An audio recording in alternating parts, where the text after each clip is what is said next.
ఉదయగిరి నియోజకవర్గం కాకర్ల సురేష్ గారు అక్కడ ఆ నియోజకవర్గంలో గత ఏడాదిన్నరగా జరుగుతున్న సర్వీస్ను ఒకసారి చూడొచ్చు. కాకర్ల చారిటబుల్ ట్రస్ట్ పేరుతోని అసలు చేతికి ఎముక లేనట్టుగా సాయం చేస్తున్నాడు ఆయన. చేతికి ఎముక లేనట్టు ఎవరైనా వెళ్ళి ఇదిగో మా ఇంట్లో ఇలా బాగలేదు, పరిస్థితి బాగలేదు, ఆరోగ్యం బాగలేదు అంటే ఒక 10,000 15,000 20,000 ఎంత తోస్తే అంత.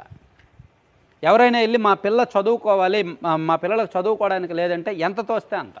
అక్కడ మహిళలకు టైలరింగ్ శిక్షణ, బ్యూటీషియన్ ట్రైనింగు, అలాగే చాలా రకాలు, అలాగే పిల్లలకి కుర్రోళ్ళకేమో ఆటల పోటీలు, వాళ్ళకి జాబ్ క్యాలెండర్స్, ప్రైవేటు ఉద్యోగాలు ఇప్పించడం, చాలా సర్వీసులు చేస్తున్నారు. కోట్ల రూపాయలు చేతికి ఎముక లేనట్టు ఖర్చు పెడుతున్నాడు ఆయన. మరి అది సర్వీసేగా, అది రాజకీయానికి అర్హత లేదా? సరే, ఆయనకు పొలిటికల్ రాజకీయ అపేక్ష సగం 50-50 పాలిటిక్స్కి సంబంధం లేకుండా ఆయన సర్వీస్ చేస్తున్నాడు.